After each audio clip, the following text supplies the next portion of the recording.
Physics का last chapter है आपके 11 नंबर। इसके बाद में आपके बायोलॉजी और एनवायरनमेंट बचेगा।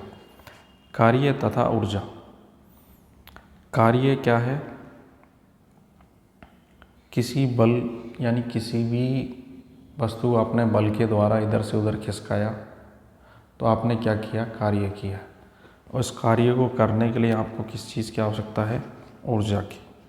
तो कार्य के अगर हम इसको परिभाषित करें तो किसी वस्तु के यानी किसी वस्तु पर, कोई वस्तु है ये, इस वस्तु पर अगर आपने F बल लगाया और ये वस्तु S विस्थापित होगी, जैसे यहाँ थी और ये वस्तु यहाँ चली गई, इस बल को लगाने के बाद में खिसक गई, यानी कि इसमें विस्थापन हो गया, तो किया गया कार्य बल और बल की दिशा में विस्थापन के गुणनफल के क्या होगा? बराबर होगा।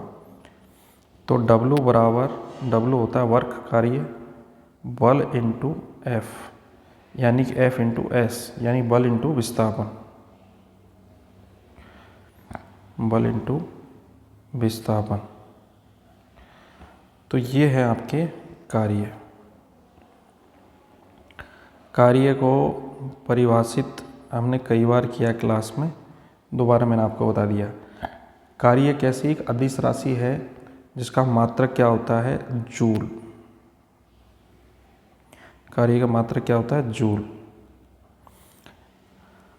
कार्य की जो कॉन्सेप्ट है, यानी कि कार्य का अगर हम कॉन्सेप्ट पढ़े इसका, ये जो कॉन्सेप्ट दे रखा है कार्य का, वो क्या है? इसमें पूरी थ्योरी में जो चीज़ें बता रखी है वो बता रहा हूँ मैं, कि एक तो वस्तु पे कोई बल लगना चाहिए, ये वाली लाइन इंपॉर्टेंट है। वस्तु पे कोई बल लगना चाहिए, और बल का मतलब कोई ना कुछ F लगेगा, और फिर वस्तु में कुछ ना कुछ विस्थापन होना ज़रूरी है, S, यानी कि वस्तु में आप कुछ ना कुछ बल लगाओ और उस बल के कारण वस्तु क्या हो? विस्थापित, तब जाके क्या होगा? कार्य कंप्लीट माना जाएगा। ये कार्य के दो कॉन्सेप्ट हैं। यदि इसमें से कोई भी एक दशा पूरी नहीं होती तो कार्य क्या हो जाएगा? आपका जीरो। ये विज्ञान में हम समझते हैं इस चीज़ को। यानी कि सपोज करो यहाँ पे F की वैल्यू 0 हो गई और S की वैल्यू हो ही नहीं सकती फिर, क्योंकि F इंटू S। और सपोज करो आपने बहुत ज़्यादा बल लगाया, जैसे मैंने आपको बताया था क्लास में, दीवार पर हाथ लगा के कि दीवार खिसक नहीं रही है पर मैं बल लगा रहा हूँ। जब दीवार खिसक नहीं रही है तो विस्थापन क्या होगा? 0। अब चाहे मैं यहाँ पे 10 न्यूटन का फोर्स लगा देता हूँ, यानी मेरा न्यूटन फोर्स कितना है? 10, पर वस्तु तो हिली नहीं, तो W बराबर मान क्या आएगा? 0। तो कार्य क्या होगा? आपका 0। यानी कार्य करने के लिए दोनों शर्तें पूरी होनी चाहिए। आपके वस्तु पर कोई बल लगना चाहिए और उस बल के कारण वस्तु में क्या होना चाहिए? विस्थापन होना चाहिए। अगर ये दोनों शर्तें पूरी नहीं होती है तो कार्य आपका नहीं माना जाएगा। ये आपको याद ही रखना है। अगर आपको कार्य करना है तो ये चीज़ें आपको याद रखनी पड़ेगी। अब इसके आगे दे रखा है आपके कि बल जो है वो नियत कार्य, यानी कि एक नियत बल के द्वारा किया गया कार्य बता रखा है आपको, जो अभी हमने समझा है। तो इसमें से मैं आपको करवा चुका हूँ ज़्यादातर चीज़ें। अब जो नेक्स्ट है वो आपके है ऊर्जा। ऊर्जा के बारे में अगर हम समझें तो ऊर्जा किसे कहते हैं? इस परिभाषा को अच्छे से सुन लेना आप लोग। किसी वस्तु के कार्य करने की जो क्षमता होती है उसे कहते हैं ऊर्जा। यानी कि एक काम है कि किसी को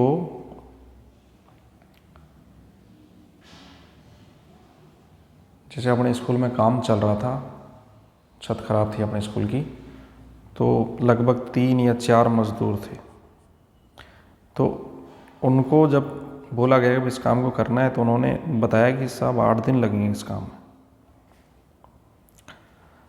फिर दूसरे 3 या 4 से बात की तो उन्होंने कहा साहब इस काम को हम 5 दिन में कर देंगे। और तीसरे किसी से बात की 3 से 4 व्यक्तियों से, तो उन्होंने कहा साहब हम इस काम को 3 दिन में कर देंगे। अब देखो यहाँ पे 8 दिन, यहाँ पे 5 और यहाँ पे 3 दिन। अब क्षमता, अब ऊर्जा किसकी ज़्यादा है? 8 की, 5 की या 3 की? 3 वालों की ऊर्जा बहुत ज़्यादा है। यानी इनकी कार्य करने की जो क्षमता है, यानी जो कार्य को करने की जो क्षमता है वो इन दोनों से बहुत ज़्यादा है, क्योंकि ये 3 दिन में कर रहे हैं। इसका मतलब इन्होंने बहुत ज़्यादा ऊर्जा खर्च की होगी, क्योंकि कार्य को करने में तो ये भी ऊर्जा खर्च कर रहे हैं, ये भी कर रहे हैं, पर इन्होंने ज़्यादा ऊर्जा खर्च करके कार्य को कम समय में कर दिया। तो कार्य करने की जो क्षमता है वो क्या है? ऊर्जा है। और ऊर्जा का मात्रक भी क्या होता है? जूल।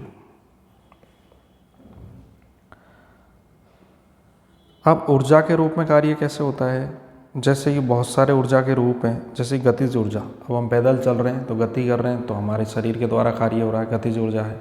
आप साइकिल चला रहे हो तो वो गतिज ऊर्जा है। स्थितिज ऊर्जा, कोई चीज़ स्थिर है, जैसे कि समुद्र के अंदर पानी भरा हुआ है, तालाब के अंदर पानी है, तो उस पानी के अंदर जो ऊर्जा है वो स्थितिज ऊर्जा है। इसके अलावा उष्मीय ऊर्जा, उष्मा के अंदर ऊर्जा होती है। जैसे कि आपको पता है कि बहुत सारी चीज़ें जिनको हम गर्म करते हैं उसमें उष्मा बनती है, भाप, तो उसके अंदर भी क्या होती है? ऊर्जा होती है। रासायनिक ऊर्जा, केमिकल एनर्जी, जैसे हमारी जितने भी बैटरी वगैरह हैं इनमें केमिकल भरा होता है। इसके अलावा विद्युत ऊर्जा, लाइट के अंदर ऊर्जा है। प्रकाश ऊर्जा, प्रकाश के अंदर ऊर्जा है। ये सब ऊर्जाओं के क्या है? रूप है, जो आपको आगे दे रखे हैं इसके अंदर। ऊर्जाओं के प्रकार दे रखे हैं आपके इसमें। ऊर्जा का मात्रक जूल, 1 जूल या 1000 जूल, 1 किलो जूल या 1000 जूल। अब इसके बाद में नेक्स्ट आपकी टॉपिक है कि गतिज ऊर्जा क्या है, इसको थोड़ा सा बता रखा है। मैं इसके बारे में बता देता हूँ आपको कि किसी भी वस्तु में गति के कारण जो ऊर्जा उत्पन्न होती है उसे गतिज ऊर्जा कहते हैं। गतिज ऊर्जा का जो मात्रक है वो भी जूल ही होता है। यदि जो गति कर रही है उस वस्तु का द्रव्यमान m है, जो गति कर रही है उस वस्तु का द्रव्यमान कितना? m है, और वो जिस वेग से गति कर रही है उसका जो वेग है वो उसका मान रख दिया हमने b।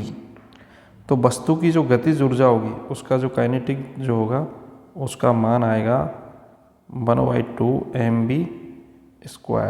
ये गतिज ऊर्जा का सूत्र है, जिसको निकालना 11th का या 12th क्लास के साइंस में दे रखा है आपके। अभी आपको केवल डायरेक्टली सूत्र याद करना है, क्योंकि न्यूमेरिकल आएंगे इससे। 1/2 mv²। जैसे कि बहते हुए पानी में या बहती हुई हवा में, चलते हुए तीर में, चलती हुई कार में, इन सब में क्या गतिज ऊर्जा होती है? एक होती है आपकी स्थितिज ऊर्जा। नेक्स्ट, किसी वस्तु के द्वारा इसकी स्थिति अथवा इसके विन्यास में परिवर्तन के कारण प्राप्त ऊर्जा को क्या कहते हैं? स्थितिज ऊर्जा कहते हैं। इसके अलावा है आपके गुरुत्वीय स्थितिज ऊर्जा। किसी वस्तु को पृथ्वी की सतह से ऊपर ले जाने पर जो ऊर्जा वस्तु में आ जाती है उसे वस्तु की गुरुत्वीय स्थितिज ऊर्जा कहते हैं। इसे ईपी से हम क्या करते हैं? शो करते हैं। यानी कि आपके, इसको मैं बता देता हूँ आपको।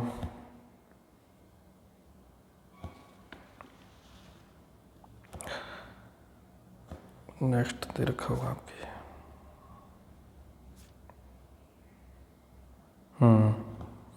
अब देखो, इसको आपने खींचा इस तरीके से तो इसमें की ऊर्जा प्राप्त होगी। तो ये क्या है? इसकी स्थिति में परिवर्तन किया था, एक ऊर्जा आ गई इसके पास में। अब इसको छोड़ोगे तो ऊर्जा चली जाएगी। इसके अलावा जैसे ये वस्तु है, जैसे इसको भी देखो, इसको आपने खींचा तीरवान को तो इसमें भी ऊर्जा आ गई, इसको छोड़ते ही ऊर्जा चली जाएगी। इसी तरीके से जब आप किसी वस्तु को ऊपर ले जाते हो इस तरीके से हाइट पे, तो कार्य होता है।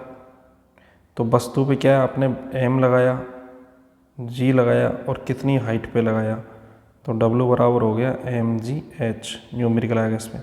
ये होती है गुरुत्वीय स्थितिज ऊर्जा। इसका नाम होता है गुरुत्वीय का मतलब g, और स्थितिज ऊर्जा। इसके अलावा ऊर्जा के रूपांतरण है। जैसे ऊर्जा का मुख्य स्रोत क्या है? सूर्य है।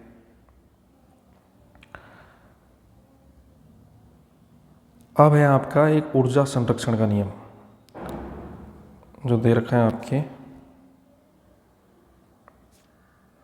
ऊर्जा संरक्षण का नियम।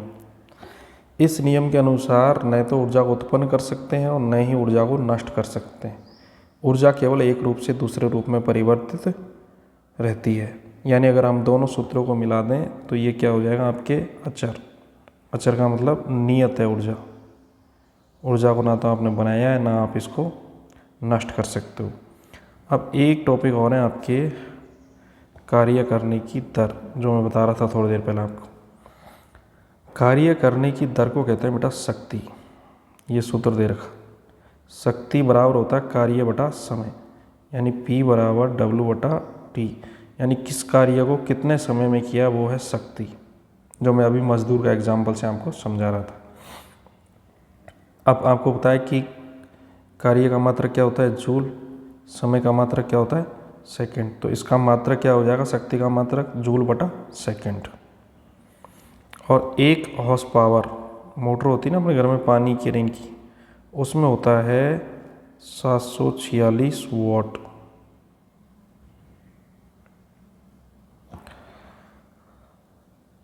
W बराबर T हो गया है आपके।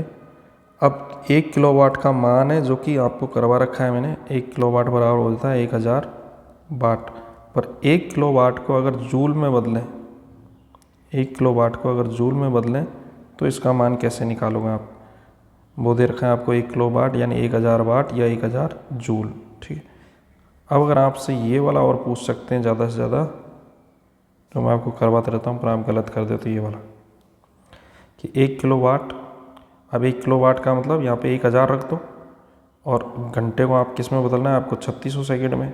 तो 1 किलोवाट घंटा का मान अगर गणितीय रूप में देखें तो क्या आएगा 3.6 × 10⁶ जूल आएगा। ये ज़रूर याद रखना, ये विद्युत की यूनिट है। ठीक, तो ये चैप्टर में आपका हो गया है कंप्लीट। तो मेरी तरफ से आपके सारे चैप्टर्स कंप्लीट हो गए हैं फिजिक्स के भी। अब आपके बायोलॉजी के चैप्टर बच रहे हैं जो सीधे हैं, आप खुद उनको पढ़ो और एग्ज़ाम आराम से क्वालिफाई करो आप लोग।